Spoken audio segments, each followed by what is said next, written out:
Hello and welcome to another very special edition of the NFT show live on the Defiant. And I'm joined today by Lyndon, also known as Ghost Girl. Happy to have you here. Why don't you tell us a little bit about who you are, where you come from, and why you're on the show today? Sweet. My name's Lyndon. I'm from Seattle, Washington. I'm a 3D artist and animator, and basically having an awesome time in the NFT community, and that's kind of why I'm here. You say you're having an awesome time in the community. What about it has been awesome for you? What is the thing that's kind of kept you sticking around? Honestly, like, just the people are really nice and considerate. Like, everybody's pretty much always trying to help everyone out as long as they're like not a scammer, obviously. And yeah, I just think that I like the conversations going on in the community. I think that they're like pretty open, which is nice because I feel like in a lot of communities, like, we don't talk about like I mean, you know, they talk about like minorities and like supporting women. I think that's really awesome comparatively to most communities. And I guess, I mean, I've definitely been aware of the fact that when we do shows and I look for the people I would want to get on the show, it's always men. And I'm not doing a good enough job at getting more diversity into what we do. And it's ironic because my boss at the Defiant is a badass chiefess. She calls herself Camilla Russo. And so this is built into the DNA of what the Defiant is about. So we're trying to do a better job. But you say that it's been a more kind of encouraging environment or a friendly environment for female creators to come and be part of it? Yeah, I think so. Because I come from like music industry, which is super sexist. Sorry, but like there's no other way to put it. And I think that it's really refreshing. Like, especially I feel like in music industry, like you get screwed over a lot. Like people are just not very reliable, to put it mildly. I hear you. Well, we'll get on to that because we have another guest on the show. I'm very excited to announce we have Spooky Liv, Olivia. Hi. And it's one of those crazy situations where I can legitimately say you are connected to ass finance. Yeah. It's wowzers. Yeah. Tell us a little bit about yourself, where you come from, and why on earth I can use the word ass like that in this context. So I'm a Canadian nursing student, but I have a passion in crypto and cryptocurrency. And back in April, just with meme coin season coming up around 420, I decided to create a meme coin called Australian Safe Shepherd, short for ass or ass coin. And it was really just a joke and a meme at the start, and it ended up turning into a viral coin. It was kind of everywhere and took over my life for a while. But yeah, so it was a lot of fun. Gave me a platform to talk about things that are important. But yeah, so it was a fun experience, but I'm here now, and there's been a little bit of a change and shift to the NFT space. So that's taken a bit of my attention. And I'm trying to incorporate the NFTs into AskCoin and that project as well. But you say it gave you a bit of a platform. It gave you a massive platform. If we look at your status as an influencer, as someone, because when I put out a shout for people to come and join the show, your name popped up straight away. And people were very keen to hear from you and hear about you. But you say you pivoted towards NFTs. What in particular about NFTs was the thing that you wanted to get into? Was it the community? Was it the fact that it was welcoming, as Lyndon said, to female creators and artists? What was it about the NFT space for you? Yeah, so I've always been pretty bullish on NFTs. If anybody who knows me in crypto has known that I've always said that NFTs are going to dominate in crypto.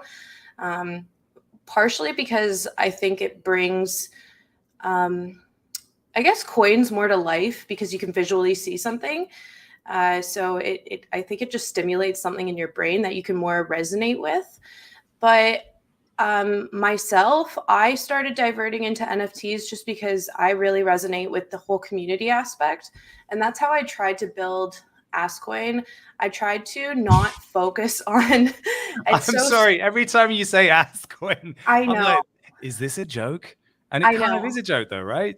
Yeah, it's not supposed to be taken too seriously, and that was like the whole meaning behind it when it started. Like, it's so funny talking about it seriously, but it wasn't meant to be something that is serious. It's supposed to be not taken seriously. But yeah, so like I got into NFTs because of community, and that's how I tried to found Ass, was based off of trying to create this like community. And I stand by this to this day, that community is your most important foundation. Because if you don't have, like, when you have all this fancy tech, it doesn't mean anything if there's nobody using it. There's nobody that wants to use it or talk to their friends about it. And it's about making people feel like they're part of something. So it was really important for me to create this really cohesive community, because once you have that, like, that's your ground. And so I find that that's the same thing in NFTs that you see, is where people create these crazy cohesive communities, and it takes things viral. So you don't have to pay for marketing. You don't have to pay for all this fancy stuff, all this tech. It's really cool to see how many people can get behind some JPEGs on the internet and all relate with each other. Well, it is, and it kind of removes the baggage around money from what money can be or what value can be, which is essentially fun.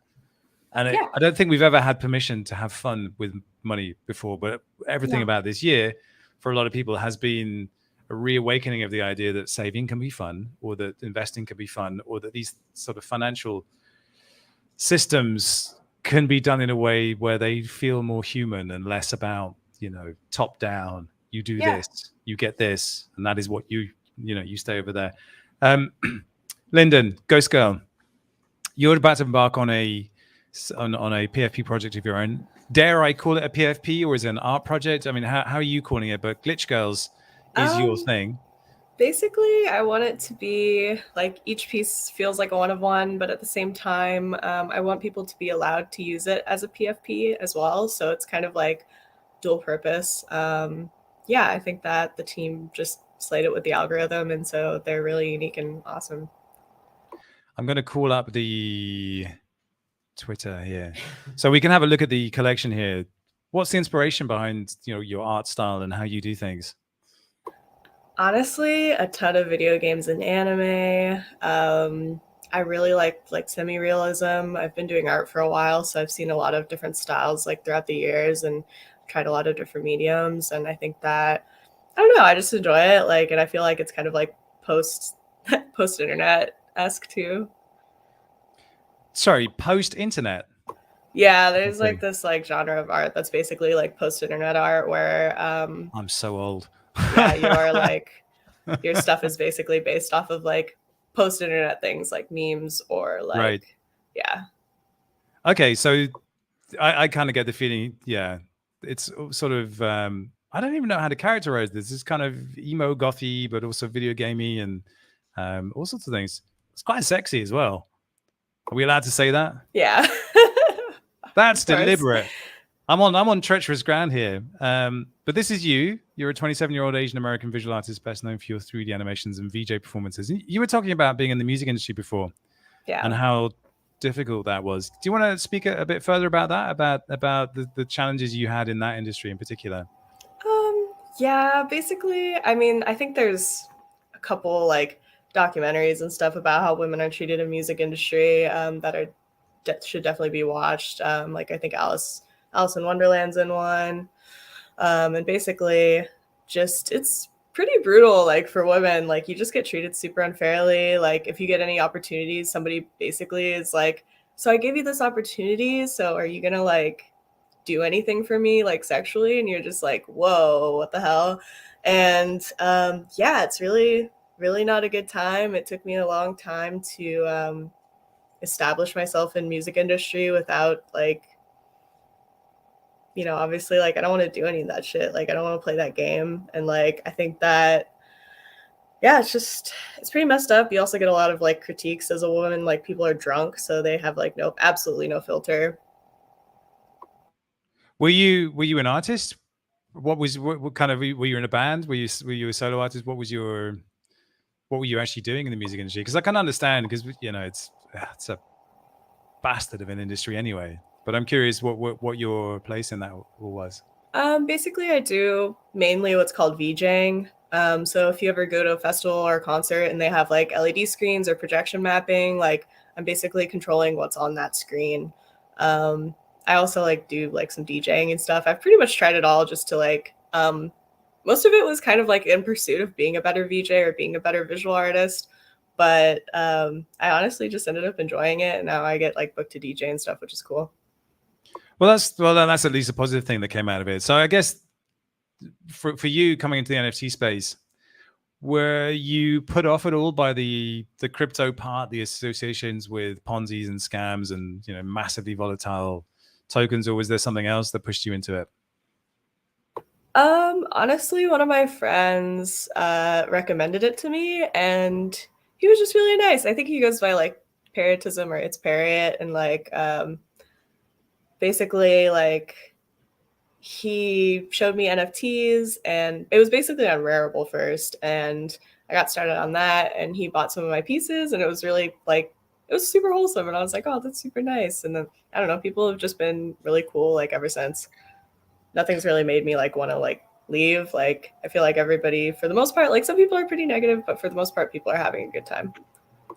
Yeah, it's a difficult space to navigate sometimes, because the investment part of it, or the speculative part of it, tends to drive the narrative around everything. And it's been the breath of fresh air to see discussions about valuing a piece specifically because you like it, and having some emotional attachment to it, but also some financial attachment to it, and kind of trying to figure out what on earth that looks like. Olivier, I'm going to jump into talking points now, and I'm going to share my screen now. I'm going to get serious for a second here.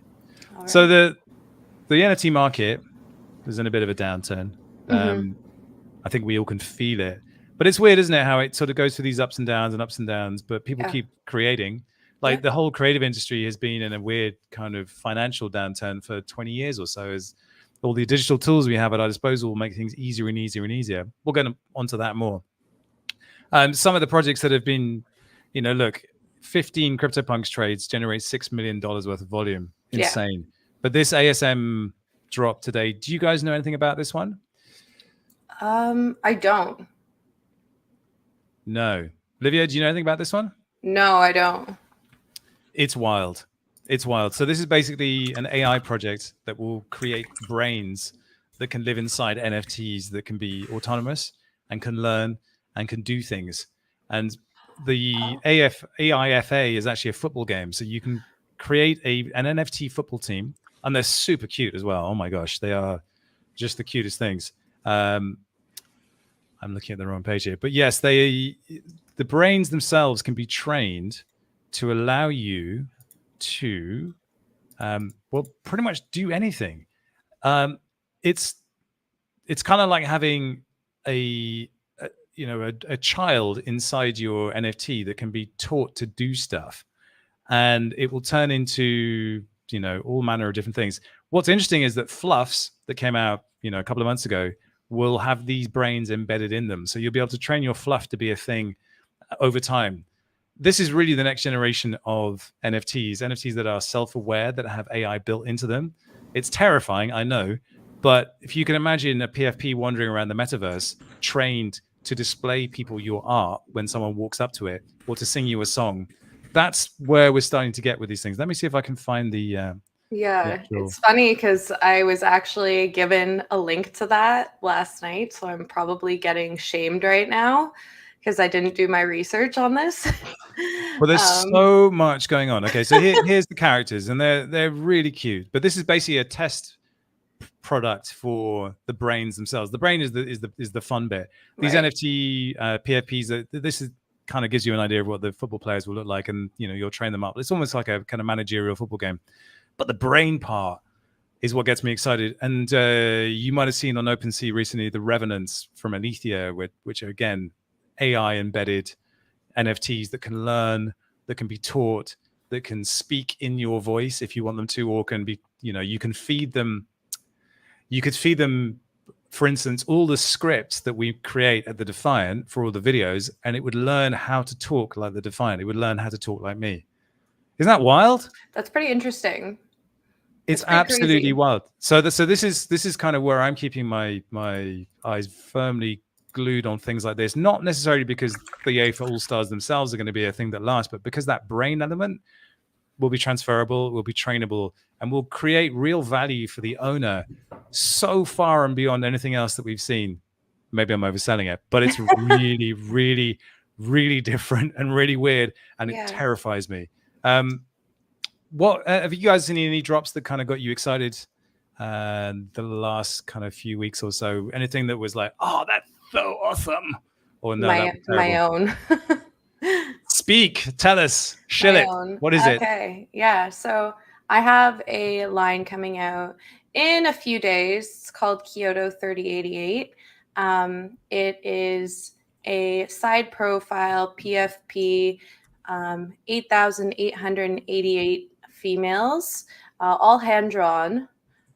So I'm working collaboratively with a young woman, May. She is in Thailand, I believe. She's a new grad. She's so sweet, and she's very, very, very talented. So we had this idea to do some Japanese cyberpunk anime stuff. Yeah, that's just like an image for promo stuff, but they're all side profile, including all of the one of ones. So you can probably. Could you just explain what you mean by side profile? Yeah, so like profile image rather than a face-on image. Yeah, like sideways, kind of. So they're all in the side position. But yeah, so it's all close, tight in on the face. So yeah. When's this coming out? So I haven't decided exactly what day I want to drop, just because I think the market changes from day to day. Also, I don't want to be fighting and having gas wars with anyone. So I'm trying to make sure that we're not dropping at the same time. Contracts are basically ready. Website's ready. I haven't released it yet. But yeah, I've been growing my community for the past month, and it's been pretty fun. And like the amount of receptiveness that I received from the NFT community has been honestly really nice to see. Everybody is so kind. We get like the couple people in there who just like are naughty and don't say the nicest things, but you get that with anything.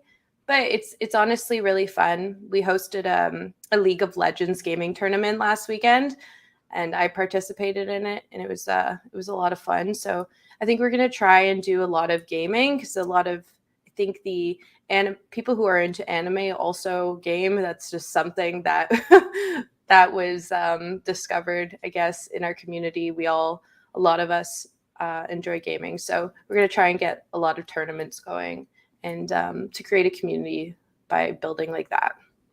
Linda, what have you? Do you buy NFTs, or do you just? I've bought a few. It's usually like projects that I find interesting, or like projects from friends. I think the last one I bought was NFT affirmations.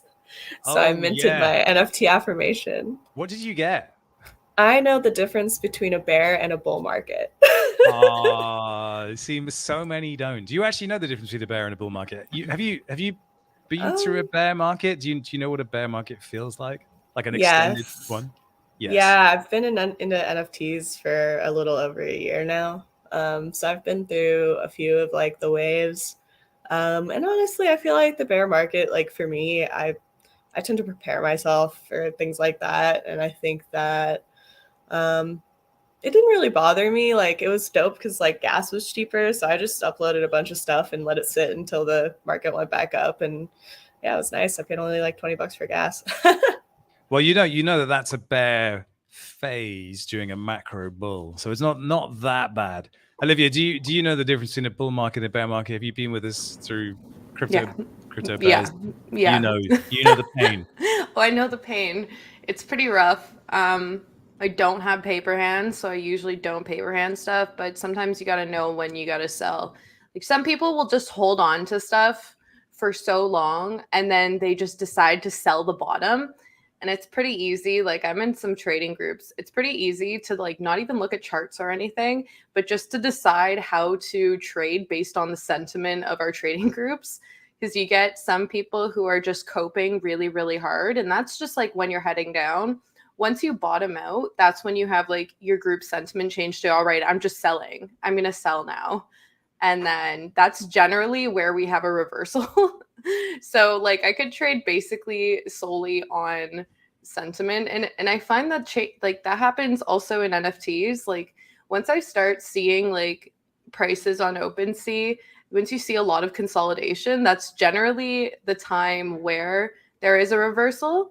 I mean, that's not always true, but I mean, that's what I've seen. It's generally like a week or a 2 week cycle in NFTs where you have everybody puts their liquidity into stuff. Like we just saw liquidity get drained in Mechaverse. Like they drained a lot of liquidity. Like I watched everybody putting in those 7, 8 ETH buys, and then I'm like, you're gonna get wrecked. Like you're gonna get wrecked in a day.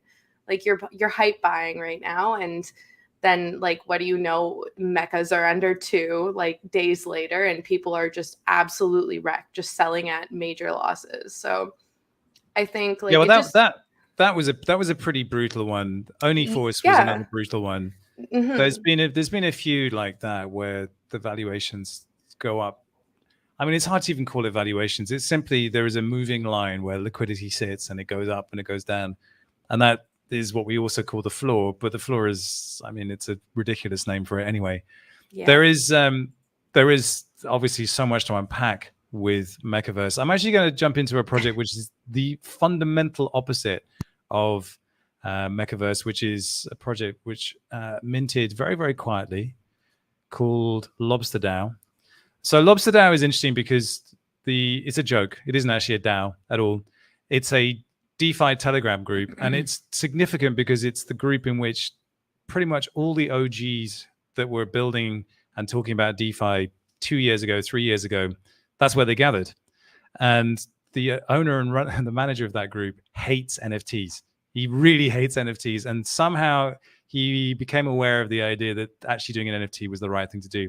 So they created these pretty ugly NFTs, let's be honest, which just represent the futility of being in this market. And they held their value incredibly well. They're extremely prized by the people that own them. For one simple reason, they represent your participation in that group of OG DeFi people for that period of time. And therefore, everyone really, really treasures them because they mean something. They literally represent community participation. But that's only possible because that group has been around for 3 years and NFTs were not the reason for its existence. And so they're just a kind of weird badge trophy. This is my PFP on Twitter because it means something. It actually has real significance for all the conversations we've had. And I'm really hoping that these NFT projects, these PFPs, start to get to a point where they have that history and they have that back catalog. But I thought it was interesting to bring it up because it absolutely didn't dump. People got their NFTs and they didn't sell them. They really valued them, and because this group of this group of DeFi OGs is such a kind of brain trust of good ideas and good comment. There's actually a discussion about this being the place where DeFi projects airdrop ideas or airdrop tokens to see how they test in the market with this specific group. So this group now has value, and it's signaled by this NFT. It's just a different and weird way of doing it. The other one I really like is 10KTF. I have no idea what's going on with this story. Is it Beeple? Is it not Beeple? Nobody can really tell. It's his friend. Well, it could well be. That's what I heard. It was a friend of his.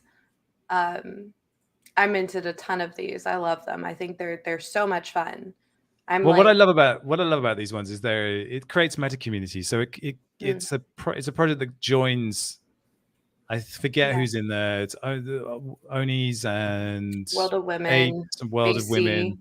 Exactly. So there's it's really interesting, and the really interesting ways of wrapping items with your NFT, which I thought was great because they looked great when you saw them. And Lyndon, have you seen any of these?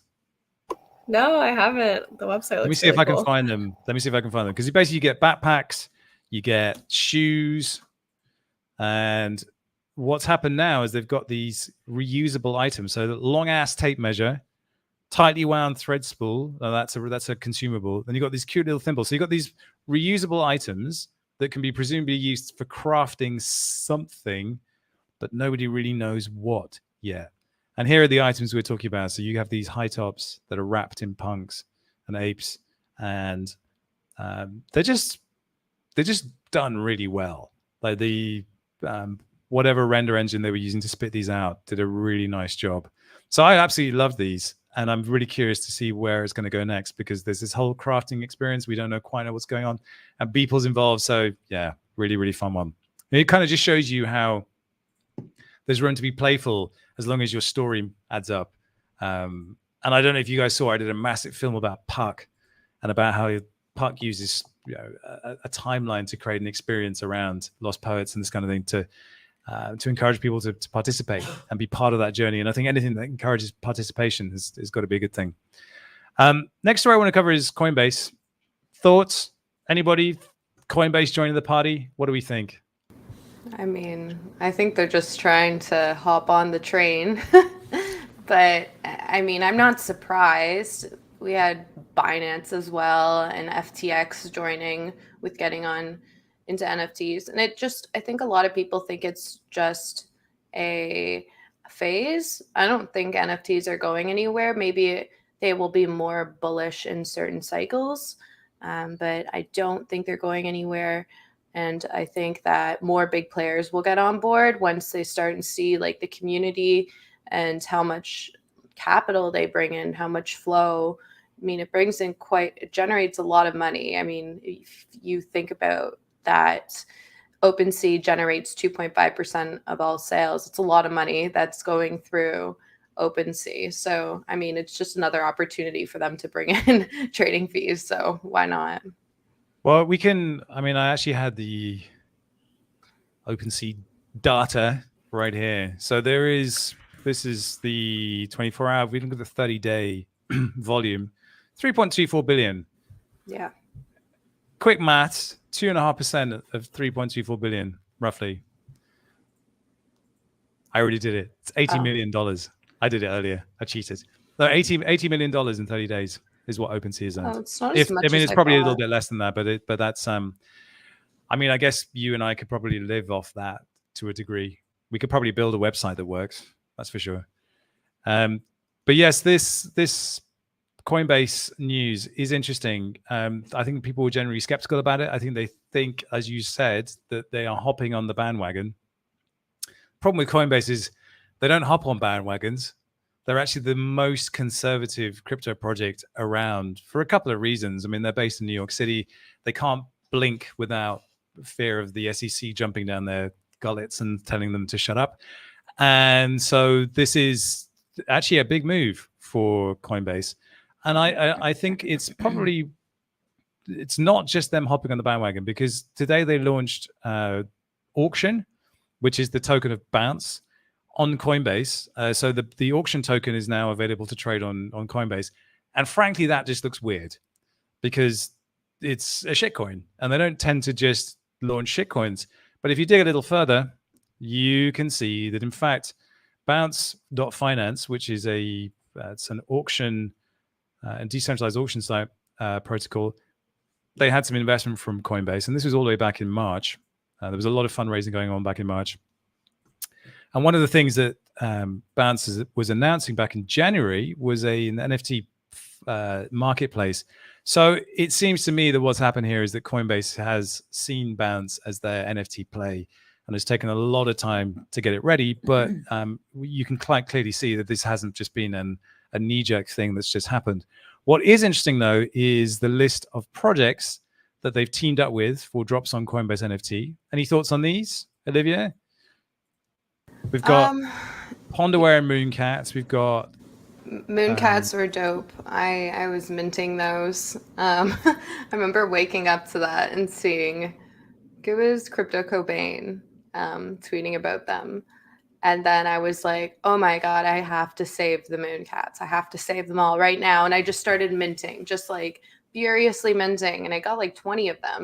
And they just started selling for like $3K a pop or something. People were selling them at the very beginning for that. It was like I don't know. think it was like 2 ETH, some of them, and then they just like kind of came down to like 0.4 or something, and then now they're doing well again.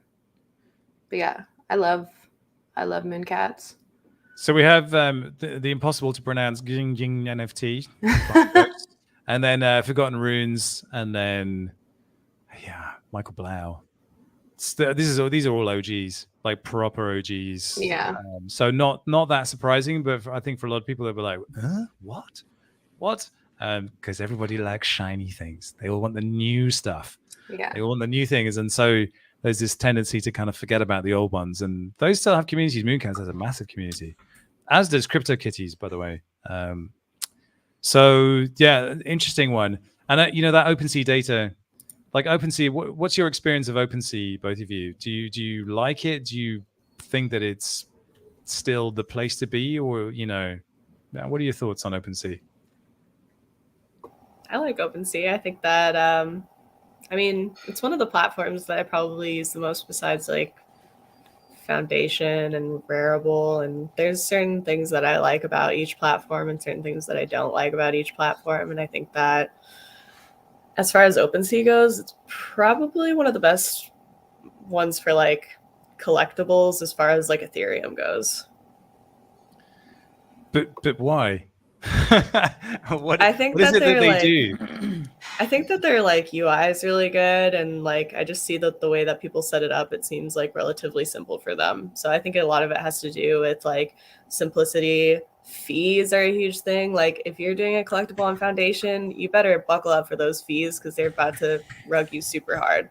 And like, don't get me wrong, like I love Foundation. It looks pretty. It's like a little portfolio. People like buy a lot of my art on there, and it's awesome. But as far as Foundation itself and the fees, it's pretty intense. Like they take, I think, like 15%, then gas to mint, gas to list, gas to take your money out. And so you're paying like 2 or 3 gas fees depending on like the situation. Well, I think there's also the degree. There's just like all the volume goes through OpenC. That's it. If you want a buyer, they're going to be on OpenC. Olivia, any thoughts on OpenC? And yeah, I'll play devil's advocate. I think I've had a few issues with OpenC. I mean, for one, just their metadata taking forever to load is just a nightmare after you mint out a collection. But like that's not the worst thing in the world. You just have to be a little patient. I mean, there was a lot of insider trading on OpenC, and it's still happening. So that's a big problem with me. I don't like that.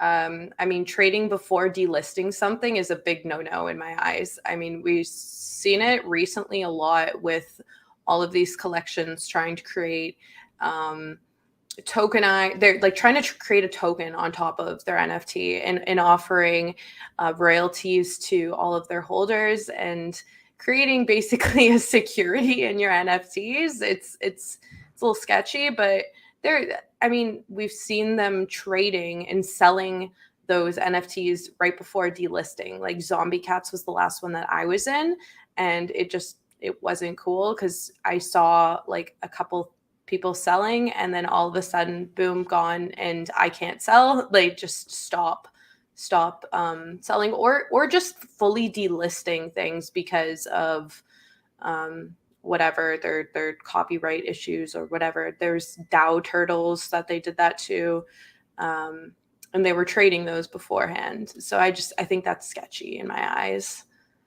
Well, there's this notion around it happens with Coinbase as well, that when things get dicey, you can't use the platform. So there was always this thing where in moments of high volume, Coinbase would just cease to operate. You wouldn't be able to get out and escape to to fiat. It just wasn't possible. So the Coinbase was always under scrutiny for that. OpenC is doing what it needs to do to protect itself, because you suspect that marketplaces are the ones most at risk from the regulators in terms of being the ones trading securities. This was actually the next talking point, actually, funny enough, this idea that OpenC could delist you. This is an open and permissionless space. Being listed on OpenC doesn't shouldn't be an impediment to you being able to trade, your token, your NFT somewhere. And there's Reusable, there's other platforms to do it, and you can do it peer to peer, of course, as well. But we're in this situation where OpenC is kind of like the Binance of NFTs. It is massively in control of the majority of the market, and I think that's problematic. Which is why, for all the UX problems and the fact the website doesn't work half the time, and things are just weird, and you can get scammed really easily by cancel listing, and when you're trying to buy something, someone else has already bought it. These kind of things. That's it's like Ether Delta back in the old days. But the fact that they can just delist stuff like that, yeah, that's problematic for me. Lyndon, have you got any thoughts on the kind of other side of OpenC? You might not have encountered it, of course. Yeah, I mean, honestly, I don't use it as much because, for me personally, I think I use Foundation the most, and this is my first generative project, so I haven't really run into a lot of the issues that are being mentioned, and I honestly wasn't aware of some of them, because a lot of the time I think I just tend to focus on the artwork and kind of go that route, so I'm not super up to date on everything. Well, if I asked both of you to tell me what a security is, would you be able to tell me? I feel like I'm gonna get that wrong, like the bear bull market thing. Well, the thing about the bear bull market is it's an experience. The security is a straight up and down thing, and there's been a lot of chat about it recently because of things like the Turtle DAO token being delisted. But actually, the narrative around NFTs and securities actually goes back a little bit further than that too. If I can pull it up, it's going to be one of those days. It's actually Top Shots was sued for being unlisted, unregistered securities.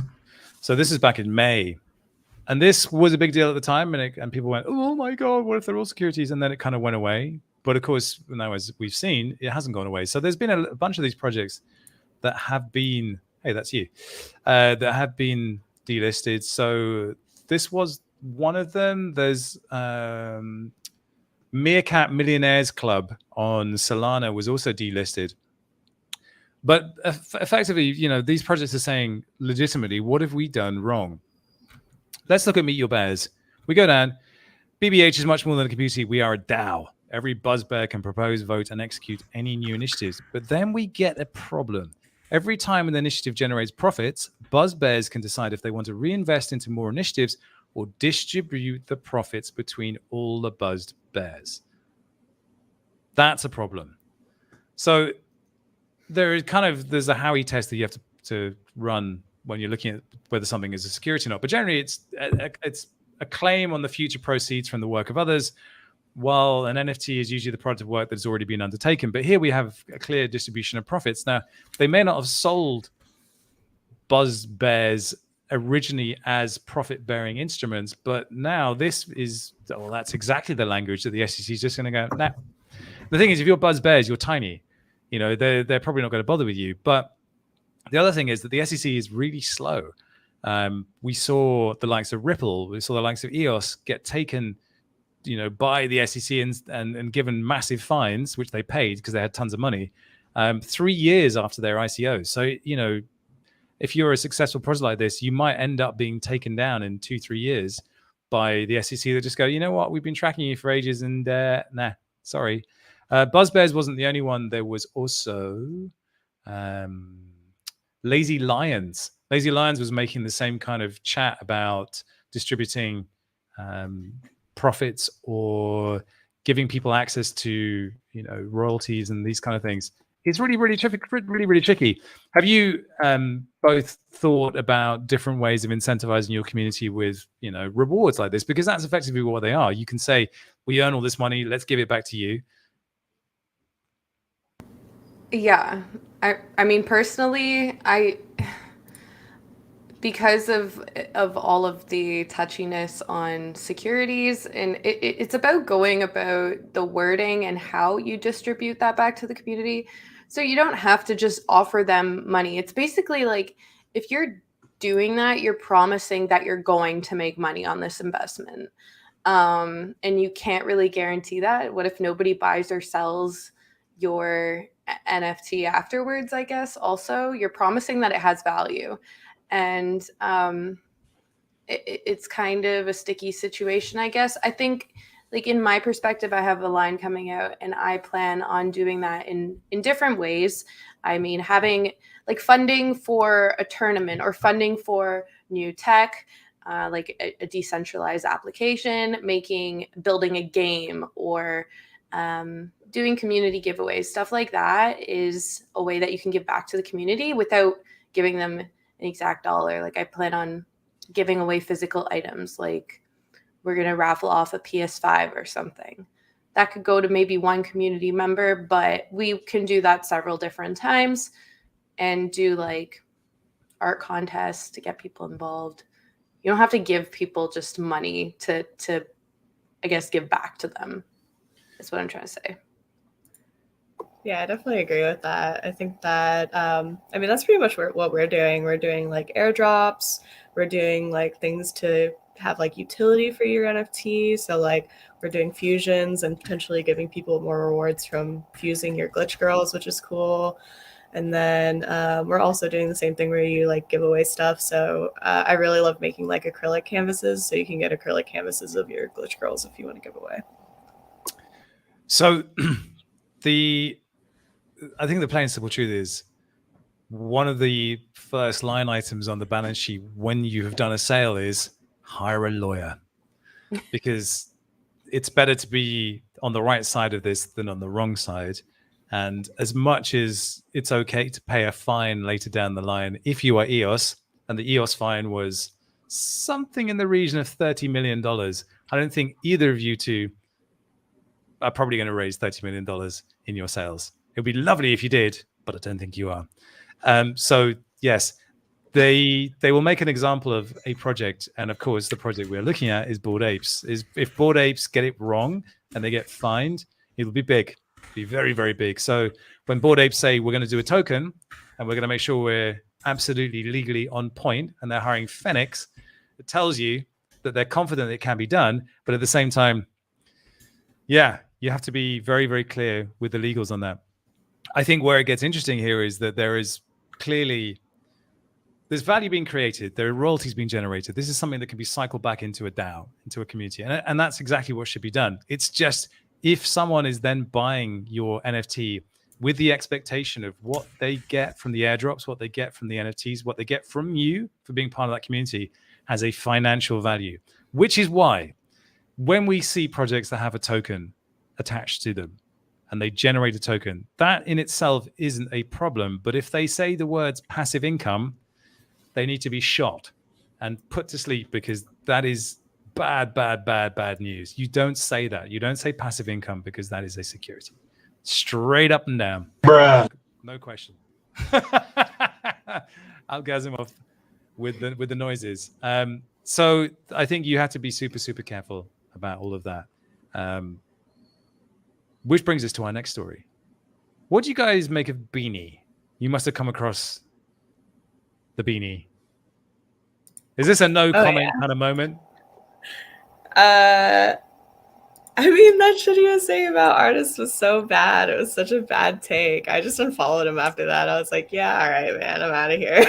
Say more. So tell me what happened to give you the unfollow moment. You canceled him, but why? What did he say? I didn't cancel him. Like, he can do whatever. I just don't want to see it on my feed. But he was basically saying like digital art is easy, and just like obviously coming from a perspective of somebody who probably doesn't do a whole lot, and somebody who like collects, like, I mean, you're collecting like lower like pixel art and like, you know, stuff that could potentially be easy. But I mean, even if it was easy, like the sheer volume that you're having to create for these collectibles too can be kind of intense. And like, I think that, yeah, it's just like one of those people who's like, digital art's not real art. And it's like, well, that's because you only see the end outcome. You don't see the work that goes into it. So you're assuming it's easy. And I feel like that, like, I don't know, that's really like messed up to like be talking to artists like that. Like, I don't know, I just don't think that's cool. And then not only that, but I saw him like picking on somebody who's like underage, and I was like, okay, yeah, maybe not.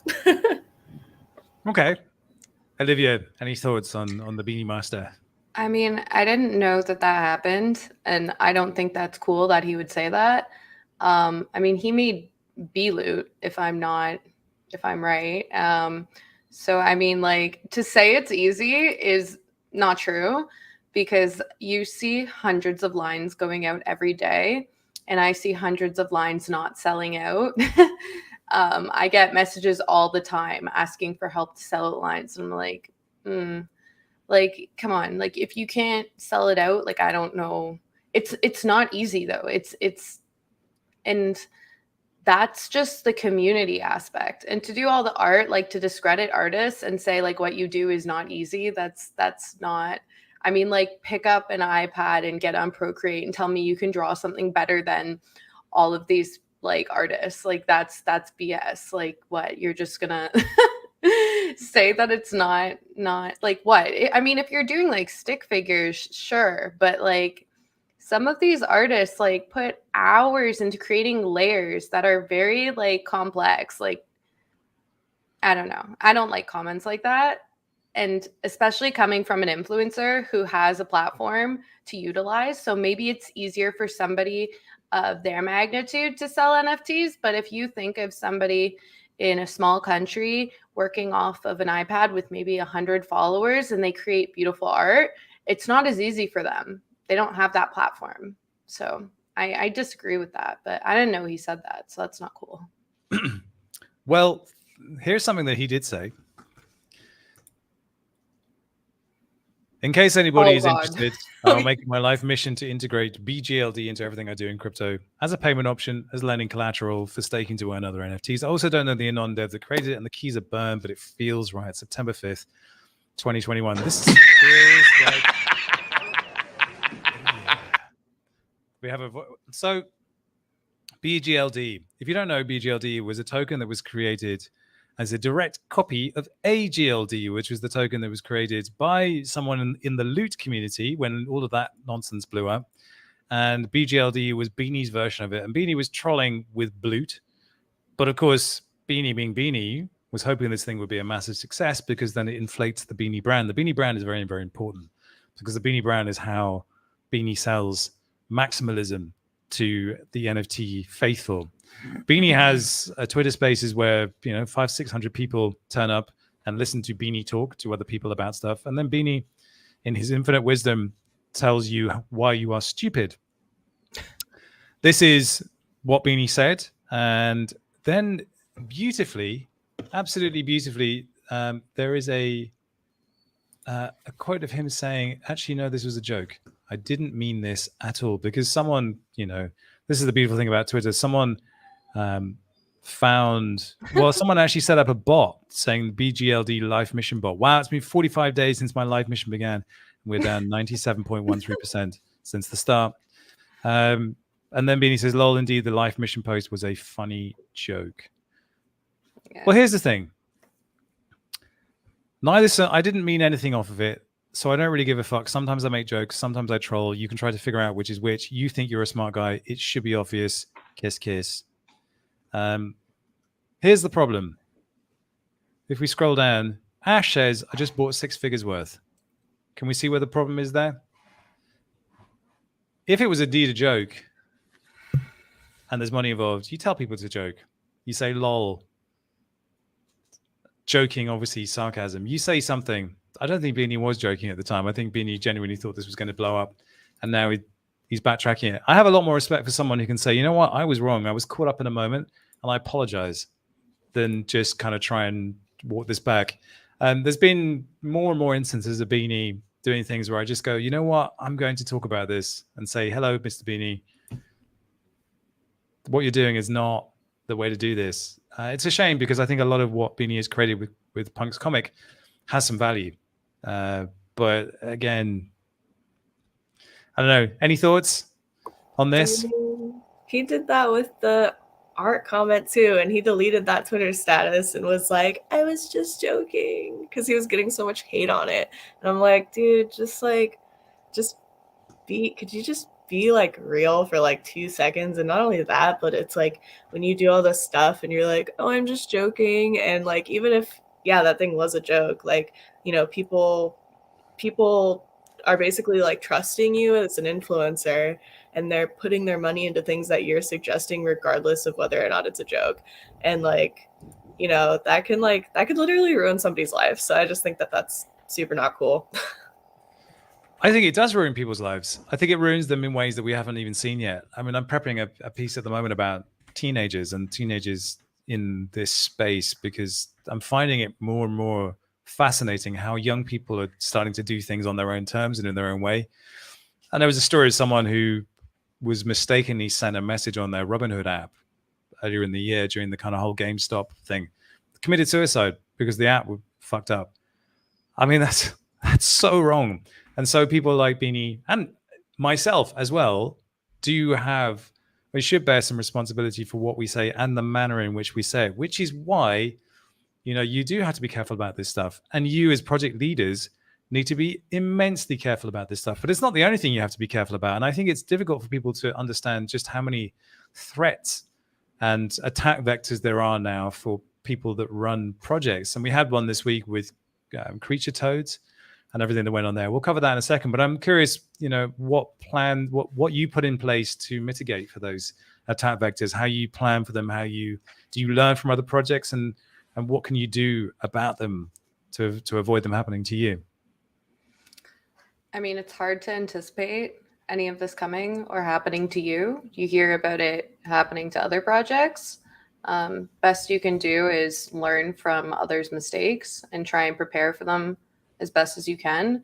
But ultimately it comes down to it, like, if that actually happens, it's hard. And I can empathize with the team, the Creature Toads team, after that happened. Like, that sucks.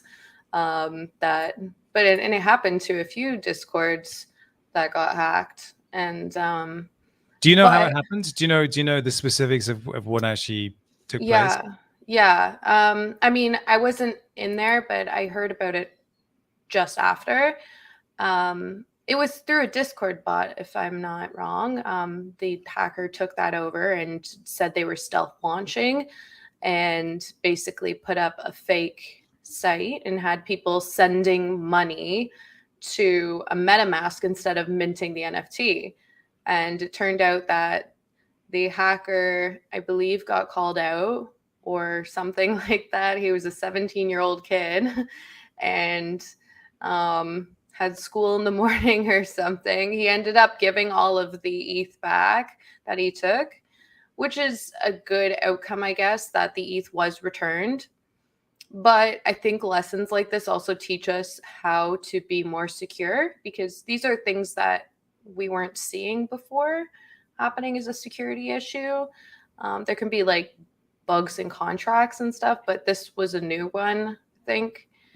I mean, I put out an announcement to our community saying like basically this would never happen. Like, if there was ever an announcement coming from our Discord saying we're stealth minting right now, I was like, don't trust that. Check our Twitter page, verify. Don't believe something like that. We would never do that. Yeah, well, that's the thing, isn't it? So stealth mints are actually a very effective way of avoiding gas wars and creating an environment in which things can happen, but also, you know, they're kind of exciting. And people FOMO into stuff, and they want to be part of an adventure, and they want to be part of a moment. But basically what happened here was the Discord has a webhook facility. And the webhook URL was exposed during a chat with, I'm presuming, a moderator. Once that happened, the attacker was able to post whatever they wanted in the Discord because they had full permission. And yes, indeed, they posted a link to a malicious website, and then around 86 ETH was drained, which is quite a lot, actually. It's quite a lot if you're a teenager. It's quite a lot if you're anyone, really. It's about 300K plus. And what's amazing about this story is that the teenager was just like, yeah, did it. Like, what? What, bruv? That was there. Yeah, cool. Yeah, I like you as well. But yeah, like, you know, whatever, man. I took it. Yeah, I'll give it back. Yeah, what you can do? What you can do? Teenagers, right? It was amazing. And it went on for 2 hours. And all these people going, oh, this is terrible. You mustn't let this happen. How do we let this happen? It's like, well, you let it happen because some idiot exposed the URL and got taken advantage of. Done. You're done. But what it has done is it's taught a valuable lesson, which is OPSEC, keep it tight. And there's been if you come from the world I'm in, which is DeFi, on the other side of this, if you do something bad, there's a bunch of really smart people who are armed to the teeth with, forensic accounting tools that will hunt you down and they will find you, and they can do things in ways that you cannot even possibly imagine. The ways that you think you are safe, no. They'll find you.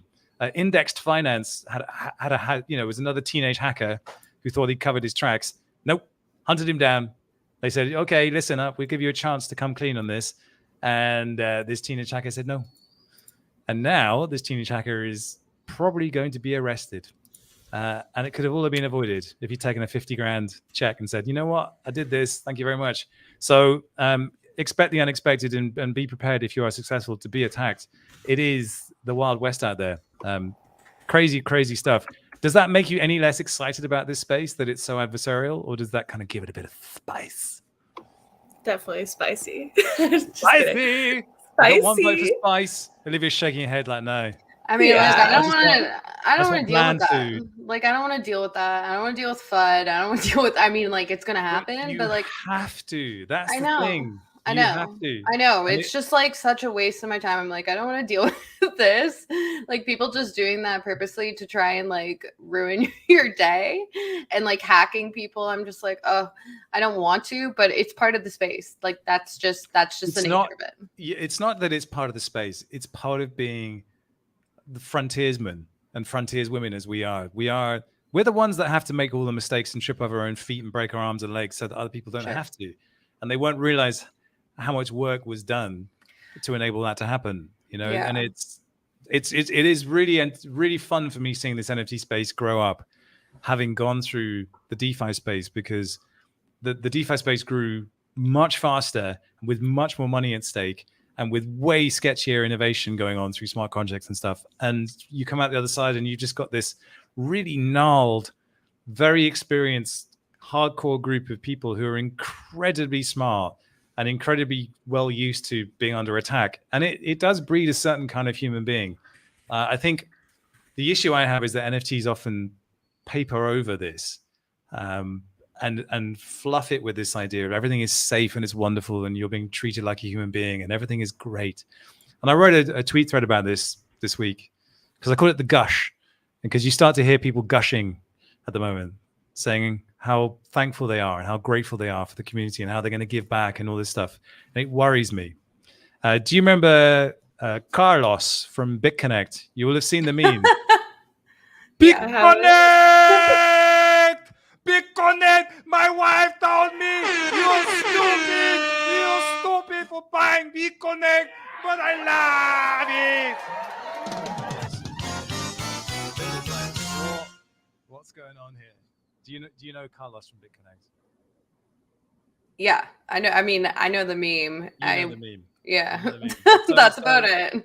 So BitConnect was a Ponzi, and it blew up in spectacular style when the bear market hit around 2018. And but this poor fella Carlos got on stage and literally just unleashed one of the finest things we've ever seen about BitConnect and about how amazing it was and how it had changed his life. That's a gush. And these things come back to haunt you. When Beanie's talking about how BGLD looks right, that's a gush. He's caught up in a moment. And I feel like as Bitcoin's hitting all-time highs, Ethereum's hitting all-time highs, we're going to see a lot of gushing. And I guess Twitter Spaces seems to be the place where that happens. I see so much of it. I can't stay in those rooms anymore because everyone's just like, oh my God, this is so exciting. This is so amazing. Is there a worry for you guys that it can go too far? Or do you like the kind of the coziness, the marshmallow part of it? I'm a marshmallow. I definitely I don't know. I feel like it's genuine for me. I feel like for some people it might not be. And I think that as long as it's genuine, dude, I think you should be allowed to gush. You should be allowed to have those emotions and have fun and enjoy it. And obviously there's bad things about crypto, but I think I think people in the community are like really trying their best to help each other out and like protect each other. And I think that that's good, you know? Yes, I agree. It is good. It becomes an echo chamber though. And I think the worry again with all of these things is that everyone's so overwhelmed with positivity and they're trying to keep things positive that they can't hear a contrarian thought. And they can't hear someone go, you know what, I have a concern about this. I think where DAOs work really well is that they have procedures in place for people to air concerns. And, you know, there's a very low participation rate in DAOs because no one really wants to bother with it. But, you know, you get people talking about stuff and those conversations become a lot louder when there's a bear market. But the reason I was asking about a bear market earlier was because, you know, 2018 through to 2020 was very quiet, and it was amazing how far things could fall. This will happen. It's not like these things are avoidable. No, it will happen. And trying to kind of figure out what your project looks like in that period and then working back from there is a far healthier strategy, I think, than listening to all the excitement and noise and fanfare around at the moment and saying this is reality, because it's not. And also the bear market is not reality either. Things sink way further than they should, but they do happen. And so kind of keeping a level head in all of this actually is healthy. But I agree with you, you know, like, and then if you have found something here that's enthusiastic and gets you up in the morning and makes you want to go and, you know, break through walls, more power to you. But I think it's really important that I put my hand up and say, bear markets happen. No, I definitely agree. They're a reality, and they are horrific. They will test everything that you think you know as a founder. And if you can get through that, and on the other side, you're still going and still happy, that's incredible. And I would love to see, you know, most of these projects get there. They won't.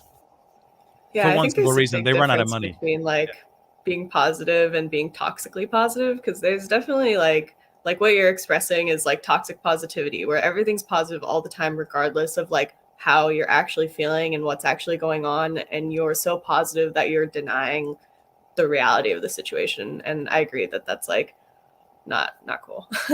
Well, you go through these 7 stages of grief, and that denial is definitely one of them, but it tends to last a very, very long time. Olivia, sorry, I jumped in on you. No, that's okay. I was just going to say it's called coping. I mean, it's just cope.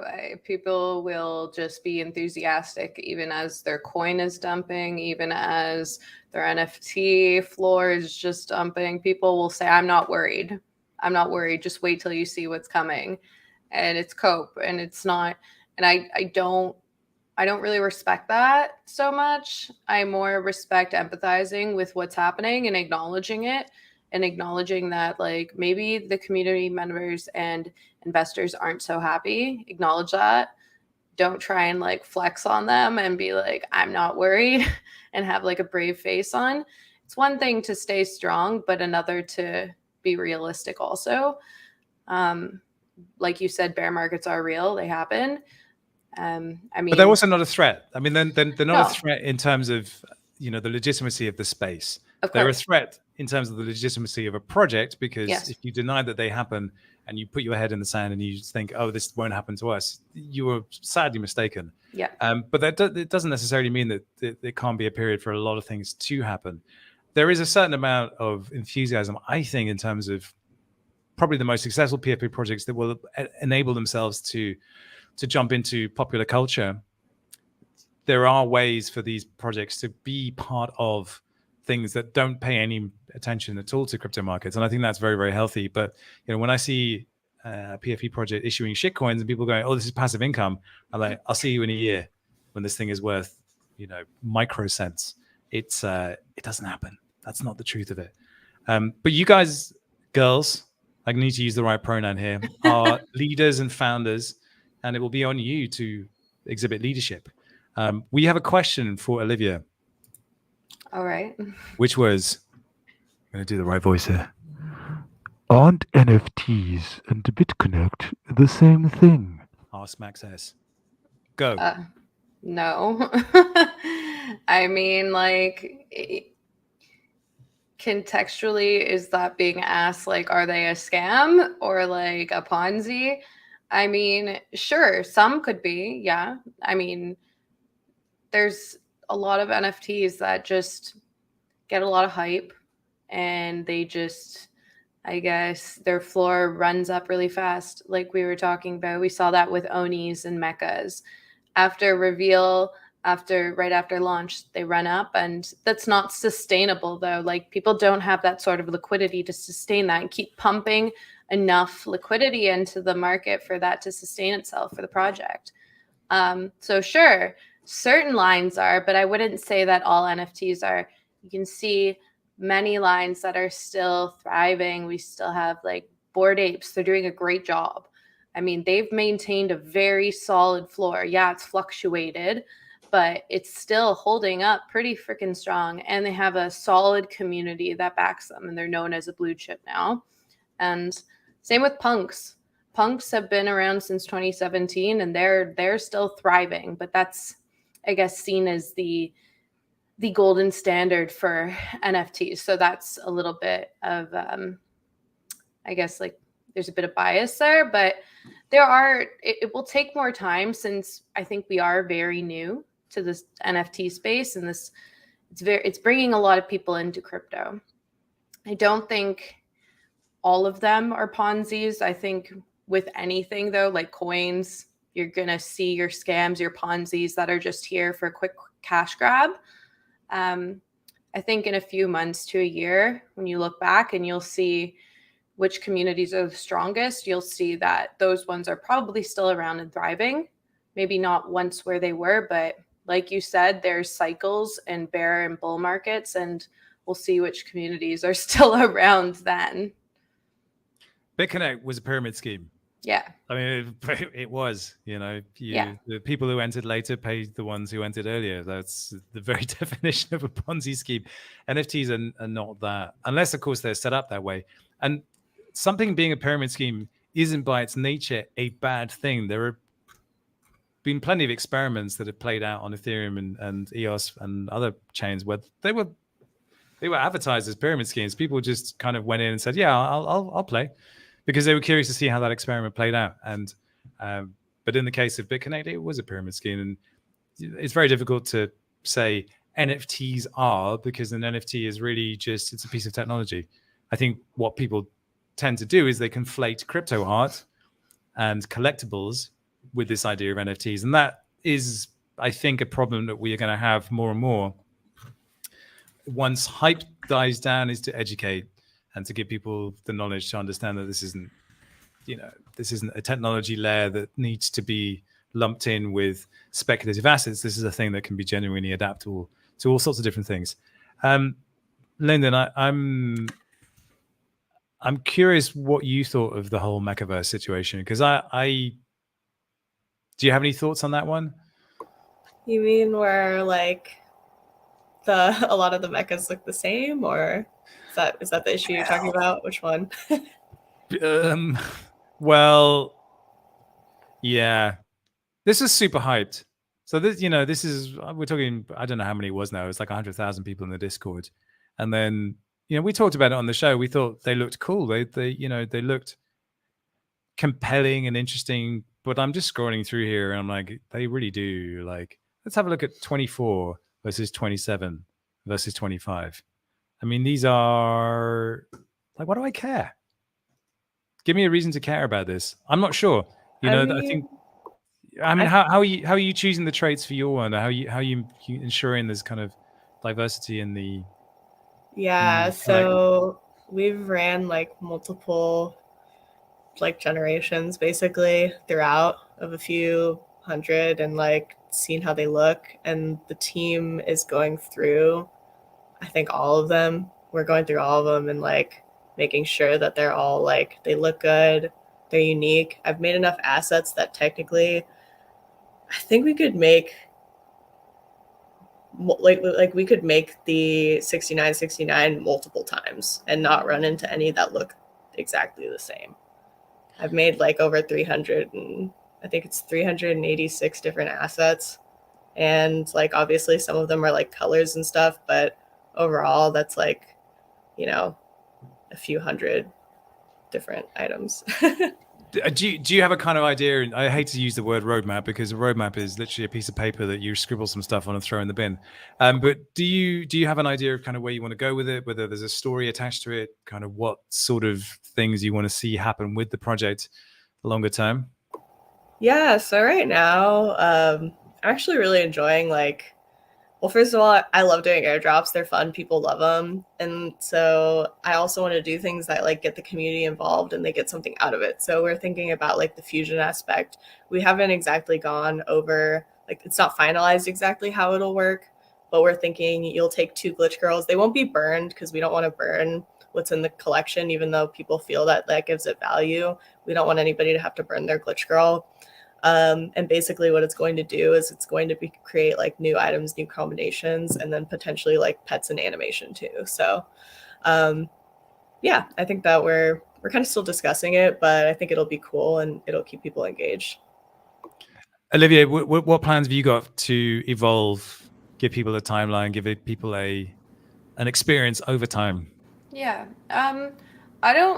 So how I created my roadmap, I have basically goals. I don't really love the word roadmap because I don't like setting dates and times for things. Some things may happen before others. If the timing feels right to put something out. I mean, for mine, since we are doing an all woman line, I want to donate part of the mint, and this will be done probably the first thing on our roadmap, donating $10,000 at 25%, 50, 75, and 100, so 40K to women in tech. So I'd like to do that and highlight the aspect of women in tech jobs and promoting for that. We're going to do an airdrop of some Kyoto NFTs, basically doing a raffle calendar. So raffling off prizes for our community and being engaged. We're going to do a free mint of a companion to all of the holders as well, because I like airdrops as well. We want to do some merchandise because who doesn't love merch? I would love to do a social party or meetup, but that would be contingent on COVID stuff because I'm worried about, I don't want to promise it because I'm worried about November, December and cold season and flu season. So possibly maybe in the spring, if we can do something outdoors would probably be best. And then I also have a treasure hunt. So I haven't really gotten down all the logistics of it, but I want to do an online treasure hunt where you're looking for a wallet, basically with either a rare NFT or ETH in it and I think it would be fun for the community to get involved and try and solve all of this stuff together, like a scavenger hunt online, but making it very complex so it can't be solved immediately. There's other stuff I want to do, but I also don't want to promise things too early because there's nothing worse than teams promising all of these things and not delivering. I think that's the absolute worst. I've seen it so many times. Did you, on that note, did you find yourself during the Australian Safe Shepherd chapter saying things in the heat of the moment that you needed to walk back, or that you didn't think you could, that you wish you hadn't said?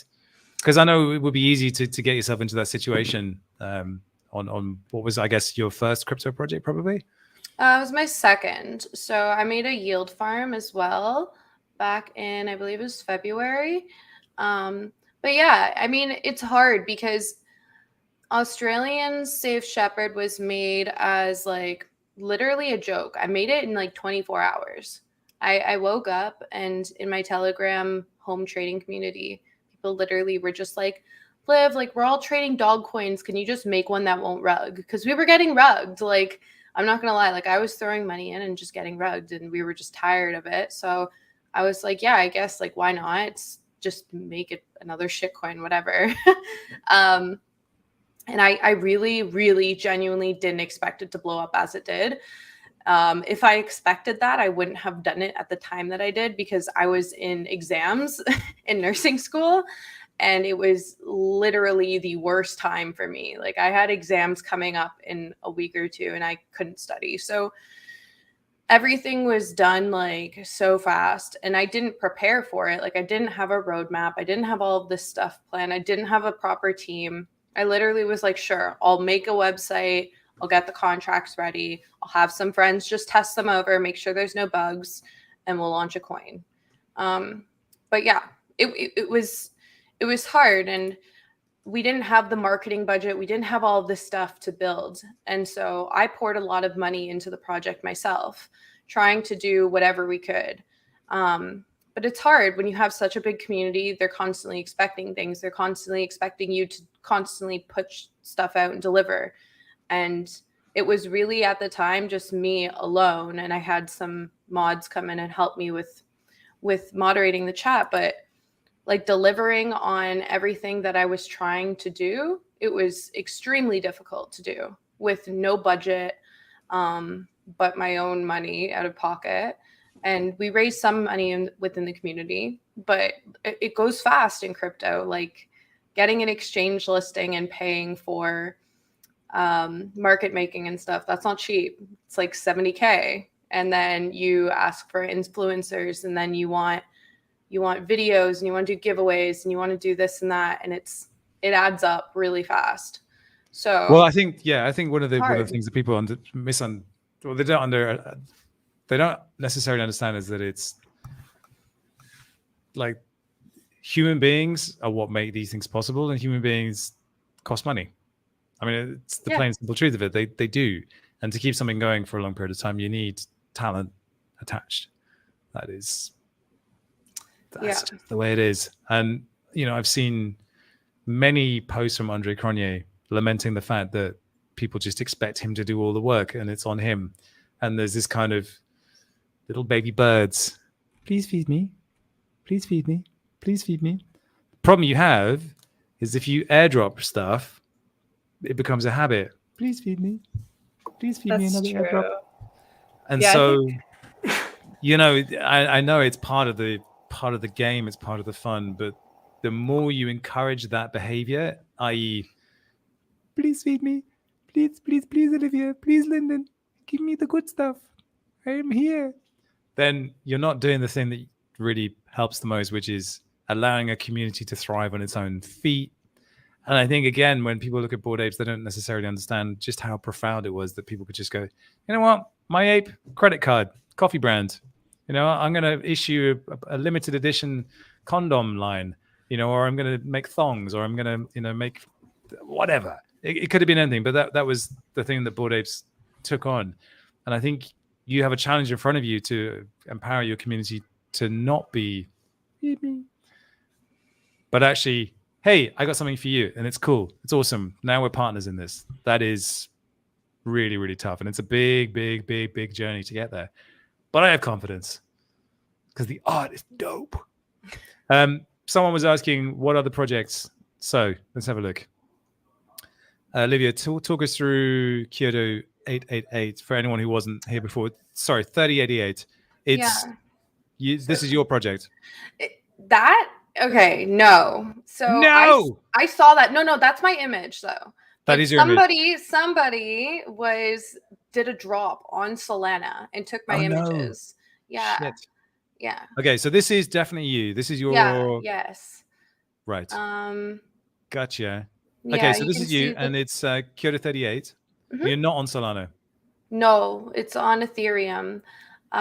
Somebody took our images and started launching them on Solana, and then I literally just Googled it and I saw people doing that, and I was like, oh great, bullish. People are faking to be the line. So I guess that's a sign of bullishness if people are trying to copy it. It's a sign of something. Yeah. Sign of something. Yeah, so I mean, we don't have the website out. Oh, sorry, you don't have a website yet. Sorry, no, yeah, I was gonna say we could pull it up, but everything's in our Discord. Who needs a website? Right now. What's a website worth anyway? It's all Discord. Yeah. This is Lyndon. This is you. 6969. Explain. Why 69? 69? I just thought it was hilarious. Like, I think that's part of the thing is like, I think the project's really fun, and honestly, like, I mean, I think what I've experienced as like being an artist that's like female, but also like LGBTQ is like a lot of people think that like I'm not allowed to create art that's sexy. Like I'm not allowed, like I've been told before, your art's too sexy, you don't have to stoop down to that level. Why are you doing that for men's attention? And I'm like, newsflash, like I'm not straight, like, and that's a lot of assumptions to be making about my artwork. And I feel like a lot of people have tried to like control it like that. And so, you know, as kind of like a rebellious artist, I've decided to just go full force into it and be like, you know what, I should be allowed to make art however I want. If I want to make it sexy, if I want to make it fun, if I want to make it funny, like I should be allowed to do that without like being told that because I'm a woman that I don't get to do that. And I think that that's important. And yeah, I think that it's kind of interesting because a lot of people think that it's like catering to men, but that's not really true. Well, if it's not really Casey's or anyone, is it? That's the point. You, I guess, just decided you wanted to do it, and that's it. Yeah, I mean, like I decided I wanted to do it, and like actually the team hit me up to do it, and I was like, I was thinking about doing it by myself, so that's awesome that you hit me up because I could use the help. And I had met them through like playing arts, and they were really nice, and I was just like, you know what, I don't really like know you super well, but you seem really nice, like let's do it, let's make a project. And I think it's become like something really cool because I like what Olivia was saying, where it's like they're donating towards women in tech. We're actually also doing a donation. It's just like hard for me to talk about, but like basically we're donating a lot of the project to domestic violence victims because I was a domestic violence victim like 3 years ago. And I think it's important to not only give back to the crypto community, but give back to kind of like things that you've dealt with and kind of, you know, I never thought like I'd be able to get back up 3 years ago, let alone give back. So I think that's cool. Wow, that's awesome. And I guess I'm stoked that for all that I feel like this space is challenging and adversarial and aggressive and fueled by, you know, savage traders who don't give a shit about anything, that you were able to have that experience. Because I have a young daughter, she's 9 years old. She's showing every signs of being a really fantastic little artist. She sees my NFT collection. She's like, what have you got now? What have you got now? And I'm like, I put things aside for her. I'm making a little time capsule for her to open up when she's 18, 19. And there's some amazing things in there, which the ETH value doesn't matter at all. It's like she loves them. And I am terrified of exposing her to the crypto that I know, because as much as, you know, I want to educate her and my son as well in money and the different ways in which money can be used and giving them some kind of financial education, I'm also terrified because I know how this space is. You know, we're talking about teenagers, and like there's some amazing teenage artists come along. It's like, I don't know if I'm ready for that yet, but you know, that's why I'm saying it's awesome that you were able to have that version of this experience, because if you've had it, then you can pass it on. And of course, you know, I guess you have people you looked up to and role models that you associated with or thought were doing something cool when you were kind of investigating this space. Was there anyone in particular that spoke to you, or that kind of made you think, oh, you know what, I should take a look here? To be honest, like I have like a few friends in the crypto space. Like we just talk on Clubhouse and like hang out, and I feel like I don't know if there's so many people who give me like inspiration like on a regular basis. Like I can literally look at somebody's art and be like, oh, it's like so inspiring. But I think that like as far as people who've actually had like the most impact on me, it's just like people in the community who've been like super supportive. Like I feel like in real life, like I don't really get that as much. And like I think that yeah, like real life is just a little different. Like people are, I don't know if it's just like it's easier to find more people you connect with online because it's a lot more like broad than your day to day. a lot more people on the internet. But yeah, I think that overall the people that I've met online have been like really special. Like I never thought that people that I would meet online would like have the same, if not sometimes more of an impact on me than some people that are in my real life. So I think that's cool. Actually, just wanted to take a look at the Playing Arts project, which you mentioned. This was a bunch of playing cards, and individual artists did a piece of art that went on the cards, and you can obviously collect the whole set. How did you get involved with this? There's my friend Andy. Andy connected me up with you. That's how we ended up talking. But how did you get involved with this particular project? Because I think the art here is amazing. There's such a cool collection. Yeah, it's beautiful. It was really cool. So basically they just like hit me up via email, and I was like, yeah, that sounds cool. I had no idea like how big the project was. I was kind of paranoid it was a scam because at the time a lot of people were getting email scammed. I mean, they still are. And you know, I went and I looked at the list of artists and I contacted some that I personally know, and they were like, oh yeah, no, it's legit, it's not a scam. And I was like, okay, cool. So now I feel safe and I can continue to go through that. And it's been a really amazing experience. Like I didn't really expect like so many people to like really like love the card that I made. Like they're like, oh, like just hearing like, oh, I think your card's like so cool, it's like one of my favorites. And like hearing that is just so like validating, gratifying. And yeah, it was a really good experience. I didn't expect it to be that like that cool. And I guess probably the success of that was what provoked you to go ahead and do your own collection as well off the back of it.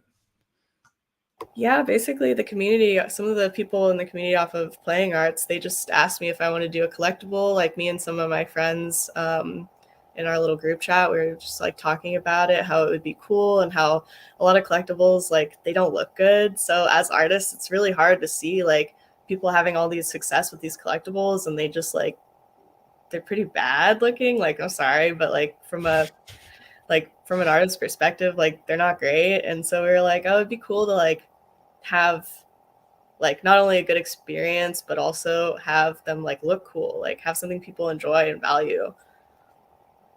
That's a really interesting point though, because I mean, effectively you've gotten to something here which is really about subjective appreciation of art. Olivia, do you have any thoughts on this? Like, are we giving people the right tools to value art? Does it matter at all? I think so. I mean, I wanted to say I loved your card. It was definitely one of my favorite, up there with Kid 8, because I love his stuff too. But yours was like so dope. Definitely you and Kid 8 were my favorite cards. That's so funny. I didn't know that you did that. But yeah, I think we are giving people the right tools to value art. I mean, it's all subjective though. In the end, it comes down to what you like and its preference. But yeah. So I'm very fortunate. The person that was supposed to join us from the beginning has finally managed to figure out what transport is, and has got to a place where he can talk to us. Simon One, musician, artist, author, general all-round reprobate, is now on the. You have a lot to say about art appreciation. I know you do. I do. I'm so sorry that I messed you around. I got stuck in a pumpkin patch with the world's most beautiful baby, and it's the first time that she's ever liked me. It's my niece. So we had to go searching for the perfect pumpkin, and then we had to do pumpkin drums, and then we had to do archery, and then I got stuck in traffic. So what's this about then? Cool story, bro. What's going on? How's everyone going? I've tried to dig in as I can, but I've literally just jumped on in an office. I've got a power brick, and I'm here to save the world of NFTs. Where do we start? One pip of battery at a time. No, we're just talking about the general appreciation of art. As Linda was talking about the desire of, you know, let's call them real artists, to elevate crypto art because the art was good and not because there was just a bunch of money attached. I know you have a lot to say on that. I do, you know. and I caught the tail end of that with the cards and that. No, art is extremely subjective. It's objective and subjective, and I think where a lot of these projects suffer that I've seen, which are just either pixel art or kind of an amalgamation of like clip art and a little bit of Photoshop filters. it does irk me somewhat, because we go back to that other question of what is art, and we've talked about this before on the show, but I used to think that art had to be kind of like some kind of struggle. It had to be connected to your soul. It had to have some kind of struggle involved, but it really doesn't. I think if someone appreciates something that an artist has done, whether it's a series of dots like Damien Hirst, or a beautifully crafted Magic the Gathering style card, or a 3D based still, or even a moving still, it can be classed as art. But I mean, there is a lot of shit out there, and how do you distinct what is shit and what is good? If someone likes something and you think it's shit, is it shit? I know you tweeted recently, we should stop saying things are shit and we should just say that we don't like them. But I disagree. Some things are shit, and I don't like it. Yes. Lyndon, respond. Okay. I mean, of course, like, art is really subjective, like, and I'm not going to tell people like how to spend their money or what to put their time into or whatever. Like, that's obviously their own choice. But personally, like, seeing it and just being like, you see all these people having fun with collectibles that like just aren't either aesthetically pleasing, or they don't have a lot of work put into them. Typically, it's not even that they look bad for me. It's just that you can tell that they're really low effort. And I mean, as somebody who's actually like made a lot of art, and I think that, I don't know how to explain it. Like, I think that we as artists, like, a lot of the time we see it and we're like, okay, well, I see this community having fun. Like, I want something that would be fun for me, something that I would enjoy. Like, when I wanted to make a collectible that I would like, something that I would collect. And I think that's what a lot of artists are also doing, because they just don't really appreciate low effort collectibles. And no, I think that's a good point. And that you've really nailed it on the head there. I think it is that low effort thing. But if you extrapolate that in terms of things like minimalism in legacy or traditional art, you could say that a Mondrian painting is fairly low effort. But when you have the cerebral intent in terms of what he's trying to achieve, with juxtapositions on paper, the relationship with the viewer and the medium, and if you, that's something that happened in the 50s, 60s, 70s growing up. But if you don't have that in, like, you have these endless PFP projects where it is just like it is a basic GIF, it's GIF stuff. It does get on my tits. And yeah, if you step away from that, I think, well, the community is having fun. That's good. But from an artist's point of view, it is hard sometimes to swallow, thinking, why are they thinking that's good? Why do people like that? Because it's. But are we talking about envy here? Are we talking about artist envy? Because it's very common. No, it's very common for people in creative industries to look at someone. Say you're an actor, and you look at someone who gets the part over you. Why did they get the part? Why did they get the commission? Why did they get X? Usually because they're better. But within the what I found within the FT space, it's not that. But let me just expand that sort of trite statement. What I found the art in NFTs to be isn't the aesthetic. It isn't the relationship between the image and the viewer. It really is the whole experience with the Discord, joining a Discord for the first time, checking the floor prices on things, finding the Discord on Twitter, going back every day. Those activities which become, part of the community, as you become part of the community, I think is the art form. And it's kind of self-performative, it's esoteric, it's like 5-dimensional. Because if we try to appreciate NFTs from an aesthetic point of view, like we would a David Hockney or a Salvador Dali or a Tracy Emin, you can't, because it just doesn't transcend. It's just 99.9% garbage with zero effort. But if you're having fun, if you found a secret code in a Discord, if you found a secret email with a QR thing and you scanned it, and all of a sudden you've opened up another world, that is in itself a new form of art. It's something that, Robin said about the envy thing. Can you create that? Yes and no. What happened before it happened organically. Things were seeded, things were found by accident. And now I think with people trying to replicate that, it feels heartless and it feels soulless. When the biggest thing in the world is a square with 6 words on it, which is meant to be some kind of esoteric mindfuck cerebral game that everyone joins in and that people chuck 60, 70 grand on, ends up being fuck all. But when you pull that back, if you have a selection of cars that you love, If for some reason your heart and your brain connect with those images, for whatever reason, whatever story it is that relates to your past, or whatever story you think it might project for you in the future, you want to collect those things. Forget about how much it's going to be worth. Forget about the floor price. Forget about having to flip it for 20 ETH, 50 ETH being the next Bored Ape. Just have fun in collecting those things, you know. And if you're having fun and you like the art, then who am I to say it's shit? Although most of it's shit. Well, here's the thing: making money for a lot of people is exhilarating. It is. Yeah. And you know, who are we to say that it's not? Olivia, tell me the worst NFT that you have bought. Oh God. Shame. It's time for shame. Yeah, if you were to see my wallet, you would be Oh, like, we can see your wallet. We know. No. You can say it's not that bad, but then if you see my hidden wallet, then you would be like, there's a lot of dust. I've got a lot of dust. Because I'll be bored, and like, I'm not gonna lie, it is fun and addicting. I'm like, ooh, what if this is something?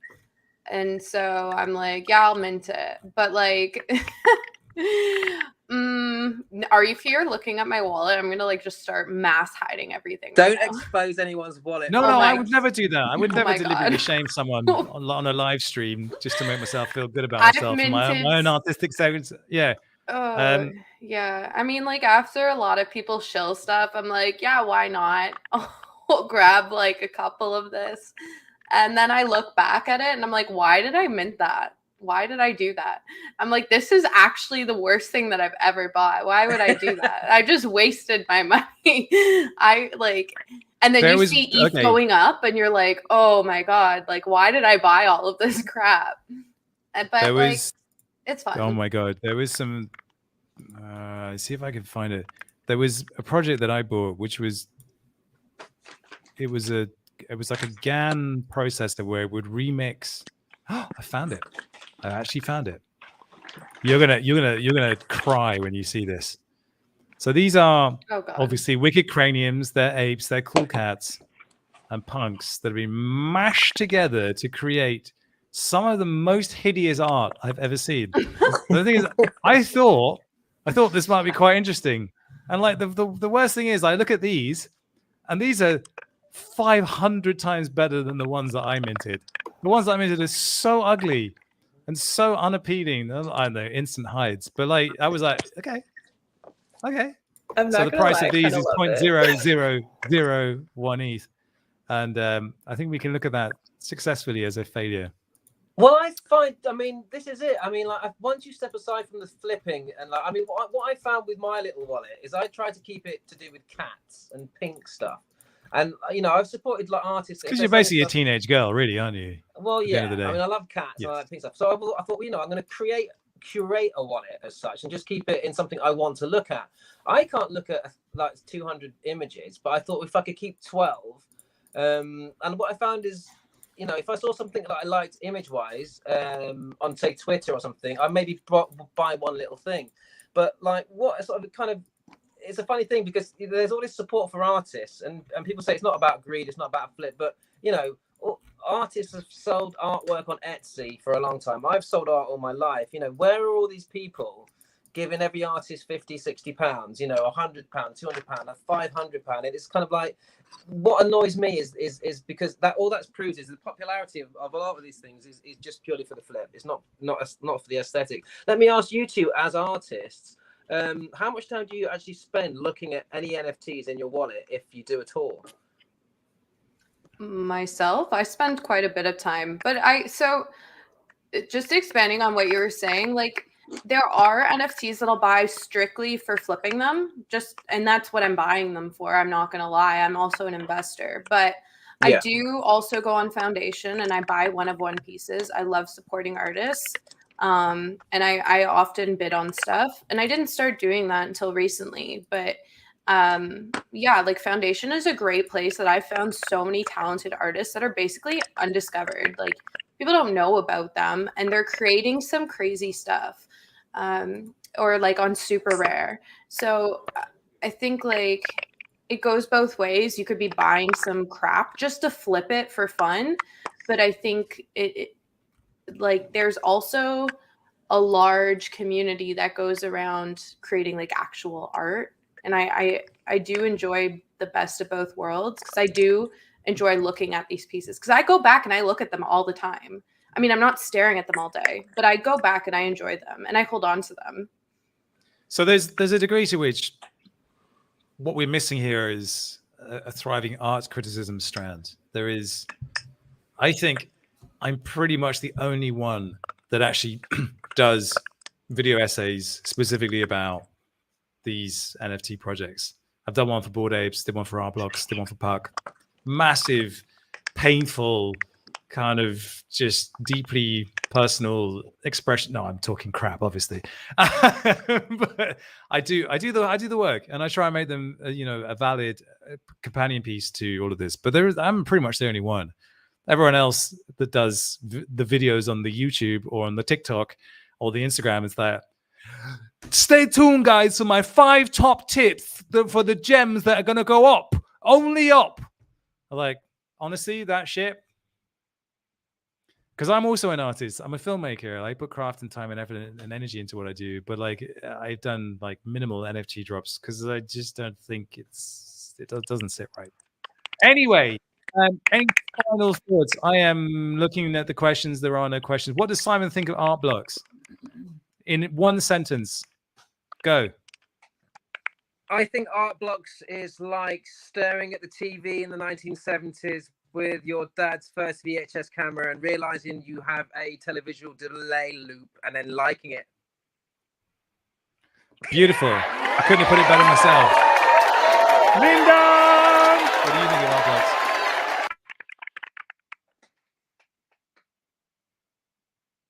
I agree. Aww.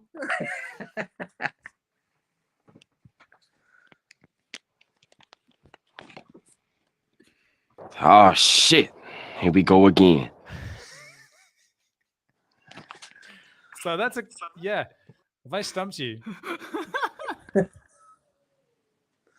I didn't know if I was meant to respond to that. No, it's fine. This is where it goes bad. Lyndon, seriously, have you got an opinion on art blogs? Are you saying art blogs? Art blocks. Art blocks? Art blogs. I don't Yeah. even know what that is. Like, Okay. you mean like an art block? Like, is this a thing, or is it like a? Yes, art blocks is a generative art platform, and it's kind of cool because the Oh. artists put their algorithm on the site, and then you, the minter, create the art piece. Oh, that when sounds you mint cool. Yeah, No, it's I've cool. heard of that. So this, when we talk about Vincent van Gogh, Fidenzas, and Ringers, and these massive blue chip art pieces, art blocks is the one that kind of is held up as the make weight for a new realm of actual art as opposed to PFPs. That's where art block sits. Worth digging into because there's some really wild stuff. I don't like all of it, but like it's cool. Olivia, any thoughts on art blocks? Is it your jam? Yeah, I love art blocks. I mean, not all of the drops, obviously, but I love the idea behind it. They have different artists that come in. I've minted a bunch of stuff. It's just an insane gas war, though. It's just everybody, like, there's so much hype around it now. And now it's just like, it's impossible to get something because it's like a Dutch auction. And then once you get down to like your last few minutes and intervals in ETH, it gets pretty nasty in a gas war and end up losing a lot of the time. But I do really like art blocks. I love the idea behind it. Yeah, I wasn't that enamored of them, and then I made a film about them, and then I absolutely loved them after that. And I spoke to Snowthrow, who's behind it. I had the same thing with Puck. I just didn't like any of Puck's stuff, and then I made an hour and a half long film about Puck, and now it's just like, basically, I want this. I mean, it's just weird, and I love it, and I don't know why, and maybe that's all that matters. So, it's one of those things. We are Alp Gazimov. We're going to lock it off here. I'd like to give huge thanks to Ghost Girl, Lyndon. Thank you so much to Olivia. Simon One doesn't get any thanks. He turned up late. But go check out their collections. We will put some links in the description below. Glitch Girls drops very, very soon. Kyoto 3088 bit later, I reckon. Yeah, they look great. You're getting there. Thanks very much for joining us on the stream. If you're watching this on replay, well, you've done really well to get an hour and 45 minutes into this one. But thanks for sticking around. This was the Defiant. This was our NFT show. We will see you on the next one. Thank you.